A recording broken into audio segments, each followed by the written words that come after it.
All right, and now we're going to talk about pyramids and cones. And so pyramids, just like prisms, have a name based on the base. So this is a triangular pyramid, meaning the base is a triangle. You have a hexagonal pyramid, which is attached to a hexagonal prism, meaning the base is a hexagon. This one says it's a rectangular or a square pyramid, meaning the base is that rectangular square. The second your base becomes a circle, it is now a cone. Okay, and so the difference between a pyramid and a cone versus a prism and a cylinder that we talked about on the last slides is that there's only one base. And then because of that, what we get is this point at the top. And so we're going to focus over here on these two pictures. And that point at the top is my vertex. It is the point opposite the base. It's where all the faces connect. They connect together at the top. And it's actually directly above the center of my base. And so what happens is if I were to label the center of my base and label the center of my base, the next important piece is what's called my height.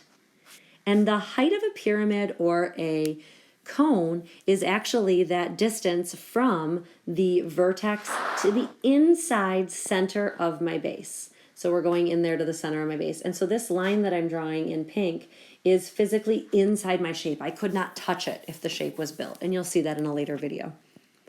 But then there's also this slanted height off to the side. And this slanted height over here is actually called a slant height. It's labeled with a cursive L for some reason. I'm not exactly sure why, but it's just one of those random things. And so that's labeled with our cursive L.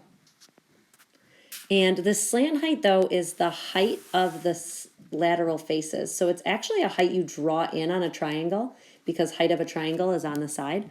And so we have these slant heights there because then on specifically in a pyramid, you also have what's called a lateral edge. And a lateral edge is the edges that connect our faces. So these edges that connect my triangles. So this right here is my lateral edge. We'll call that X. And then finally, last but not least, we have what's called our base edge. And our base edge is going to be exactly what it sounds like. It's going to be an edge along the base. We'll call that B for a base edge. So there's your base edge. So I know that's a lot of vocab. We will spend so much more time on each of those pieces. What you need to specifically know about with cones and pyramids right now is that they have one base, that they have a vertex that the lateral faces connect to, that the cone has a circle base, that the pyramid has a polygon base, that they're connected by triangles up to the vertex if you're a pyramid. And we'll get into more of each shape as we go, but right now you're going to go underneath your Venn diagram on your page and drag and drop the key features into our Venn diagram here.